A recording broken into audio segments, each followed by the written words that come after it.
రాజమండ్రిలో కూటమి నేతల మధ్య ఆధిపత్య పోరు మొదలైంది. త్వరలో రాజమండ్రి మున్సిపల్ కార్పొరేషన్ ఎన్నికలు జరగబోతున్నాయి. దీంతో మేయర్ పీఠం కోసం టీడీపీ, జనసేన పార్టీలు పావులు కదుపుతున్నాయి. సాధారణ ఎన్నికల సందర్భంగా రాజమండ్రి మేయర్ జనసేనకు ఇవ్వడానికి టీడీపీ అంగీకరించింది. ఎన్నికలో ఇప్పుడు మాట మార్చి తామే దక్కించుకోవాలని టీడీపీ వ్యూహరచన చేస్తుంది. దీంతో రెండు పార్టీల మధ్య పంచాయతీ పవన్ వద్దకు చేరింది. అసలు రాజమండ్రి మేయర్ కోసం పోటీ పడుతున్న నేతలు ఎవరు? Watch on it. రాజమండ్రి నగర మేయర్ పీఠం దక్కించుకునేందుకు టీడీపీ, జనసేనల మధ్య తీవ్ర పోటీ ఏర్పడింది. ఆశావాహులు ఎక్కువగా ఉండడంతో ఎవరి స్థాయిలో వారు పావులు కదుపుతున్నారు. కొన్ని రోజుల పాటు అంతర్గతంగా వ్యవహరించిన పోటీ పెరిగిపోవడంతో ఈ పంచాయతీ పార్టీల అధినేతల వద్దకు చేరింది. 2019 అసెంబ్లీ ఎన్నికల్లో జనసేన, టీడీపీ వేర్వేరుగా పోటీ చేశాయి. రాజమండ్రి సిటీలో జనసేన తరఫున అత్తి సత్యనారాయణ పోటీ చేసి ఓడిపోయారు. 2024 ఎన్నికల్లో కూటమి అభ్యర్థిగా టీడీపీ నేత ఆదిరెడ్డి వాసు పోటీ చేయగా అత్తి సత్యనారాయణ వారికి పూర్తి స్థాయిలో సహకారం అందించారు. దీంతో రాజమండ్రి మేయర్ పదవి ఆయనకే కేటాయిస్తారంటూ ప్రచారం జరిగింది. ఈ మేరకు టీడీపీ ఎమ్మెల్యే ఆదిరెడ్డి వాసు నుంచి హామీ కూడా లభించింది.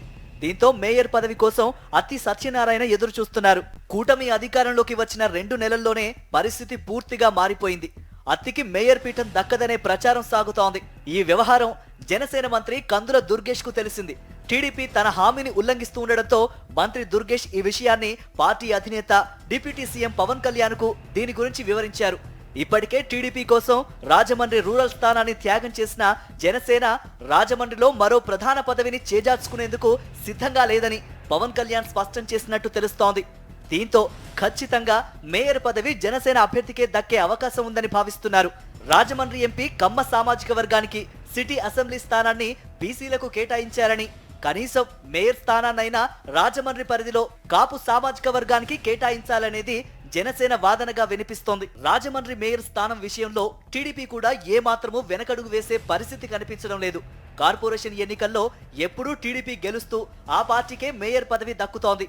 తమకు పూర్తి ఆధిపత్యం ఉన్న రాజమండ్రి నగర మేయర్ పీఠాన్ని జనసేనకు ఎలా అప్పగిస్తామనే వాదన టీడీపీ నాయకుల మధ్య నడుస్తోంది. మరోవైపు టీడీపీకి చెందిన సీనియర్ నేత గన్ని కృష్ణ మేయర్ పీఠం కోసం తెరపైకి వచ్చారు. గతంలో మేయర్ పీఠం దక్కే అవకాశం వచ్చినా గన్ని కృష్ణకు త్రుటిలో చేజారింది. టీడీపీలో సీనియర్ కావడంతో ఆయనకు చంద్రబాబు సహకారం కూడా ఉందని చెబుతున్నారు. దీంతో ఎట్టి పరిస్థితుల్లోనూ రాజమండ్రి మేయర్ పీఠం తనదేననే ధీమాలో గన్ని కృష్ణ ఉన్నారు. అయితే పార్టీలతో సంబంధం లేకుండా రాజమండ్రిలోని కాపు సామాజిక వర్గానికి చెందిన బలమైన నేతకు మేయర్ పీఠం దక్కే విధంగా అనేక మంది ప్రముఖులు పావులు కదుపుతున్నారు. మంత్రి దుర్గేష్ మద్దతు కూడా ఈయనకే ఉందని సమాచారం. పార్టీలకు అతీతంగా కాపు వర్గానికి మేయర్ అనే వాదనకు జనసేన జై కొట్టడంతో ఇప్పుడు మేయర్ పీఠం పరిస్థితి 3 ముక్కలాటగా తయారైంది.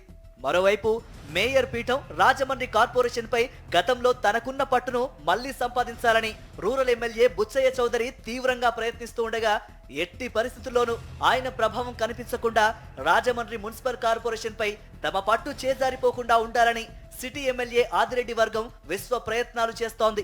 ఉమ్మడి ఉభయ గోదావరి జిల్లాల్లో కీలక నగరమైన రాజమండ్రిలో పట్టు కోసం టీడీపీలోని 2 వర్గాలుగా ఉన్న అర్బన్, రూరల్ ఎమ్మెల్యేలు తీవ్రంగా ప్రయత్నిస్తున్నారు. మరోవైపు జనసేన కూడా సిటీలో పట్టు సాధించాలని తీవ్రంగా ప్రయత్నిస్తోంది. మరి గోదావరి తీరంలోని సిటీలో పట్టు బిగించేదెవరో చూడాలి.